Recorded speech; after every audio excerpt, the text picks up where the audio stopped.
Apreciados hermanos y hermanas misioneras de la América Latina, de toda la humanidad, el Padre Pío nos enseña dónde colocar la medalla de San Benito, en este lugar antes del 11 de julio. Lo escuchamos a ese santo hermano padre, ese franciscano más grande y maravilloso que sufrió 50 años la llaga de nuestro Señor Jesucristo. Esta fecha, el 11 de julio, que en la tradición católica tiene un peso espiritual sobre el hogar que la mayoría de los fieles desconoce. Padre Pío lo sabía, y lo que él enseñó sobre este asunto no era un consejo decorativo, era una instrucción concreta, urgente, dada en el confesionario, con esas manos perforadas que sangraban sin parar, a personas que no entendían por qué su casa se sentía tan pesada. Si tienes esa medalla guardada en una gaveta, colgada en algún rincón que nadie mira, o en el cuello como adorno, quédate, porque lo que viene ahora es para ti. Antes de seguir, necesito pedirte algo. Escribe en los comentarios ahora mismo: San Benito, sella cada puerta de mi casa. Escríbelo. No lo pienses, solo escríbelo. Esa frase tiene más peso espiritual del que parece, y cuando la escribes con fe, ya es una oración. Si todavía no te has suscrito, hazlo ahora. Activa la campanita, porque hay cosas que necesitas saber, y nadie más te las va a decir así. Volvamos. Hay algo que los biógrafos de Padre Pío mencionan de pasada, como si fuera un detalle menor. Un detalle que yo no puedo dejar pasar. Padre Pío no solo se preocupaba por el alma de los que venían a confesarse con él, se preocupaba por sus casas. Había algo en él que reconocía cuando una familia llegaba cargada de una manera diferente.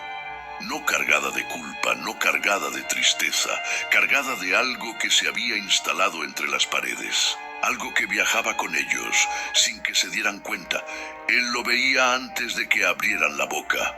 Hay un testimonio de un padre de familia que viajó desde Nápoles para confesarse con él a principios de los años 50. Este hombre llegó convencido de que su problema era el dinero, las deudas, el trabajo escaso. Esperó horas bajo el sol en la fila larga del convento de San Giovanni Rotondo. Y cuando por fin se arrodilló frente al confesionario, antes de decir su nombre, antes de decir nada, Padre Pío puso la mano en su hombro y le preguntó: ¿cómo están los niños? El hombre se quedó sin voz. Sus hijos llevaban meses con pesadillas. El más pequeño lloraba de noche sin razón, un llanto que no correspondía al hambre ni al dolor. Y la mujer decía que la casa se sentía diferente, pesada, un peso que no iba con el frío ni con el calor. Padre Pío lo escuchó todo, en silencio, y al final dijo una sola cosa: ¿tienes algo de San Benito en tu casa? La respuesta era no, y cuando la respuesta era no, él se quedaba quieto un momento. Con esas manos, con la piel de las llagas siempre oscura, siempre hinchada, siempre con ese hilo de sangre que no terminaba de secarse aunque le pusieran vendas limpias cada mañana. Y luego decía, en voz baja, casi sin fuerza: ponlo en la puerta. Solo eso, ponlo en la puerta. No decorativo, no por tradición, como quien cierra con llave algo que estaba abierto. Padre Pío sabía lo que nosotros hemos olvidado, que el hogar es un territorio, que tiene entradas, y que hay cosas que buscan entrar por esas entradas cuando no están selladas. Él hablaba del demonio sin miedo, no con desprecio, sino con la familiaridad de quien lo ha enfrentado de cerca, en carne propia, en su propia celda. Las marcas en su cuerpo no eran solo las llagas de Cristo.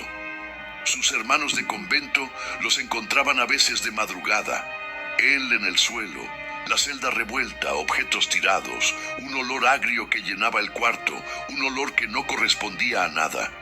el colchón fuera de lugar, y él arrodillado sobre la piedra fría, las rodillas sangrando sobre ese suelo que en invierno estaba helado incluso al mediodía, rezando con el rosario apretado en una mano y con la medalla de San Benito en la otra. Eso no es casualidad. Un hombre que conocía el combate espiritual de primera mano, que lo vivió en su propio cuerpo, eligió cargar consigo ese símbolo, no otro. Ese. ¿Por qué ese? Para entenderlo, necesitas conocer quién era realmente Benito de Nursia y lo que está grabado en esa medalla que quizás tienes en tu casa sin saber lo que dice. Siglo VI. Italia rota. Los bárbaros ya habían pasado, Roma había caído, y en ese mundo que se deshacía por las costuras, un muchacho de 14 años tomó una decisión que nadie entendió. Sus padres lo habían mandado a Roma a estudiar. La familia era noble, había expectativas, y Roma en ese siglo no era la ciudad eterna que uno imagina. Era miseria disfrazada de poder, borracheras, violencia entre los estudiantes, cosas que ese muchacho veía y que le revolvían algo por dentro que todavía no sabía nombrar. Se fue, sin avisar a casi nadie, sin plan, con la ropa puesta y la convicción de que Dios no estaba en ese lugar. Encontró una grieta en la roca, en Subiaco, en las montañas del Lacio. Ahí vivió 3 años, solo, en la oscuridad. Un monje vecino le bajaba comida en una cuerda desde lo alto del precipicio. Pan, agua, a veces algo más. Y Benito ahí adentro, aprendiendo a rezar de un modo que pocos aprenden. Nadie sabía su nombre todavía, pero la gente empezó a ir a buscarlo. Primero uno, después otro. Querían lo que él tenía, aunque no supieran nombrarlo. Los monjes de la región le pidieron que fuera su abad. Él aceptó, y ahí fue cuando lo quisieron matar, sus propios monjes, los que rezaban con él cada mañana, los que comían a su mesa. No fue una vez, fue 2. La primera vez fue con pan, un pan que le enviaron con veneno escondido. Benito se lo dio a un cuervo que tenía cerca, uno de esos cuervos que se vuelven mansos cuando los tratas bien. El cuervo agarró el pan con el pico y se fue volando, lejos, como si supiera que ese pan era muerte. La segunda vez fue con vino. Benito levantó el vaso para la oración de antes de la comida, un gesto que hacía todos los días, y el vaso se rompió en su mano, sin que nadie lo tocara. Un chasquido seco, el vidrio en la mesa, el vino derramado sobre el mantel. Benito se levantó, miró a sus monjes y se fue sin decir una sola palabra de enojo. Se fue a fundar algo diferente, algo que dura hasta hoy. Ese momento vive en la medalla, ese vaso roto, ese hombre parado frente al veneno sin temblar.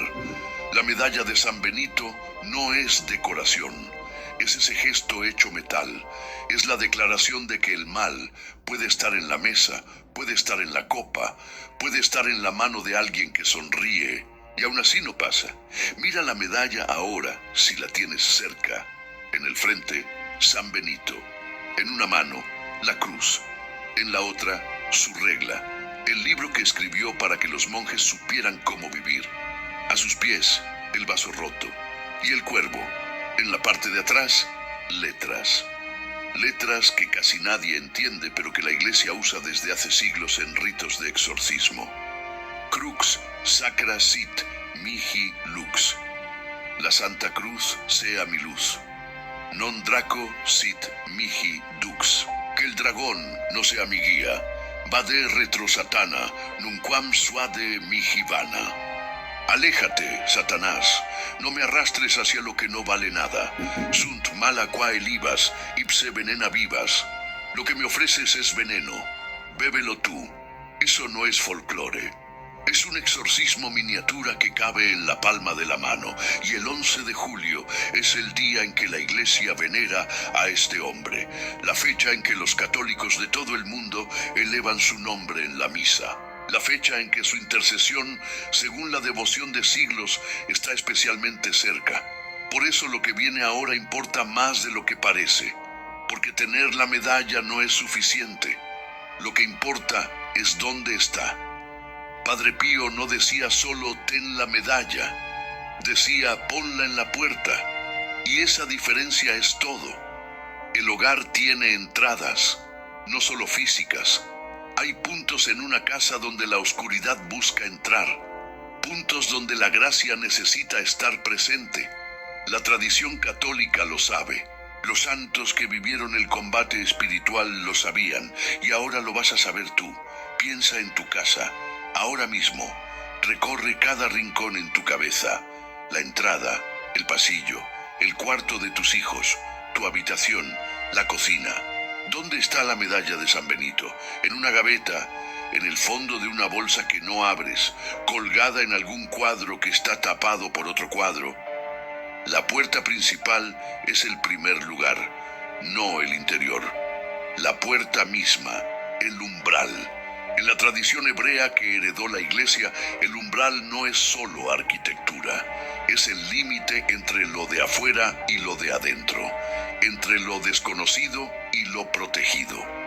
La mezuzá del pueblo judío no se pone en el centro de la casa, se pone en el umbral, porque ahí es donde la protección tiene que estar parada.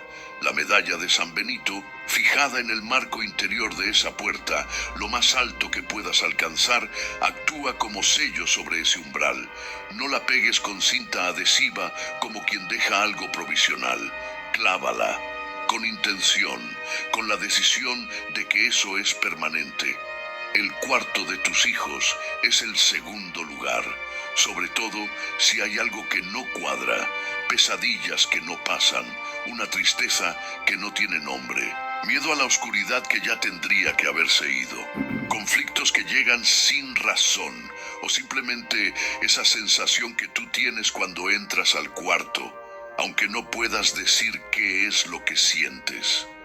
La medalla va sobre el marco de esa puerta, por el lado de adentro, mirando hacia el interior del cuarto, cuidando lo que hay adentro. Tu habitación, la matrimonial, es el tercero. No por casualidad, el enemigo trabaja ahí. El matrimonio es uno de sus blancos más constantes. No porque Dios lo diga con alarma, sino porque la historia lo muestra sin parar. Donde hay amor real, hay algo que quiere enfriarlo. Frialdad que llega un día sin que nadie la llamó. Distancia que crece aunque los dos quieran que no crezca. Heridas de palabras que quedan meses. La medalla sobre la cabecera o en el marco de la puerta del cuarto. Fija, con intención. Y la cocina. Esto es lo que más sorprende a la gente y lo que más necesita explicación. En la espiritualidad católica, la cocina es el corazón del hogar, no la sala. No el dormitorio, la cocina, es donde se alimenta el cuerpo de la familia, donde se reúnen sin planearlo, donde las conversaciones más importantes de la vida pasan mientras alguien revuelve una olla. El enemigo lo sabe, la cocina es por donde entra la discordia con más facilidad, la palabra dicha sin querer, que se queda días.